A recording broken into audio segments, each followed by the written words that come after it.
RSS प्रमुख मोहन भागवत ने 12 अक्टूबर को विजयादशमी के अवसर पर शस्त्र पूजा की।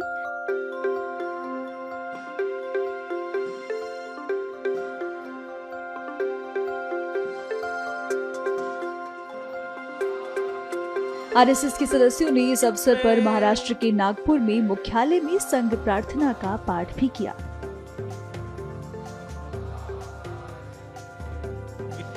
मुख्य अतिथि के रूप में पद्म भूषण से सम्मानित और इसरो के पूर्व प्रमुख के राधाकृष्णन भी मौजूद थे।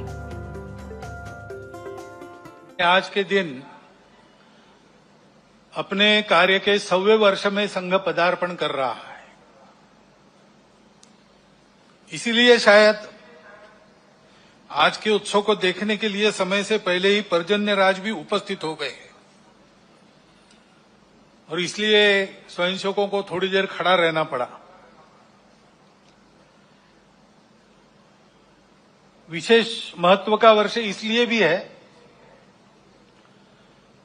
पिछले वर्ष इसी पर्व पर हमने महारानी दुर्गावती जी का स्मरण किया था, उनके गुणों के लिए। ऐसा ही दूसरा एक सच्चरित्र पुण्यश्लोक अहिल्याबाई होळकर, उनकी ये 320 जन्म जयंती चल रही है। एक उत्कृष्ट राज्यकर्ता जिसकी शील संपन्नता का आदर्श सबके सामने हो, ऐसे एक महिला अत्यंत विपरीत परिस्थिति में राज्य चलाती है, रणनीति के कौशल का परिचय देती है, अपने राज्यों को संभालती ही है, परंतु अखिल भारतीय दृष्टि होने के कारण सारे देश में धर्म संस्कृति का उत्थान हो, इस दृष्टि से जगह जगह मंदिर बनवाती है, घाट बनवाती है, धर्मशालाओं का पुनरुज्जीवन करती है। और इस प्रकार संस्कृति संरक्षण में, धर्म संरक्षण में स्वयं निस्पृह रह के अपने लिए कुछ न करते हुए और एक आदर्श उपस्थित करती है राज्यकर्ता का भी और भारतीय नारी के कर्तृत्व का एक फिर प्रतीक ऐसा उनके जीवन के निमित्त हमारे सामने खड़ा होता है, उनका हम स्मरण करते हैं। ऐसे ही स्वामी महर्षि दयानंद सरस्वती का 200वां जन्म जयंती का वर्ष चल रहा है।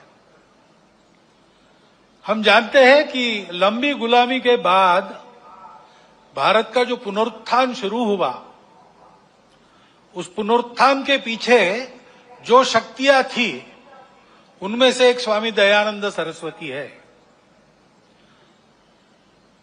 लोगों में सही धर्म क्या है, उसका सत्य प्रकाश उनके बुद्धि में जाए, अपने मूल को समझकर काल सुसंगत धर्म का आचरण वो करे और अपने लिए स्वतंत्रता प्राप्त कर ले, इसलिए जनों की जागृति का एक महाप्रयास उन्होंने किया। उसकी प्रेरणा में से आगे चल के भारत के जीवन के सभी क्षेत्रों में कई प्रकार के आंदोलन भी हुए। ऐसा एक पुण्य चरित्र, उनके भी स्मरण का आज वर्ष है। स्वतंत्र देश होना है, देश वैभव संपन्न होना है, तो प्रजा में चारित्र्य चाहिए।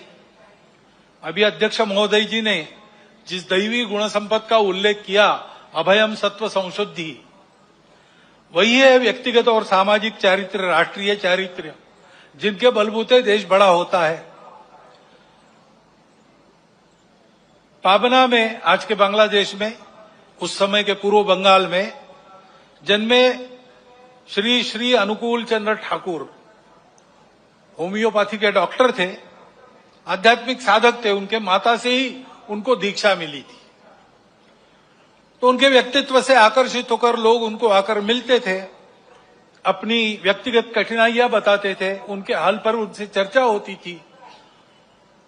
इसी का आगे एक सत्संग आंदोलन बन गया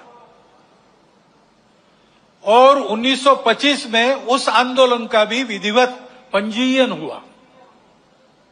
उस आंदोलन का मुख्यालय आजकल देवघर में है। उनकी भी शताब्दी इस वर्ष 2025 में चलेगी।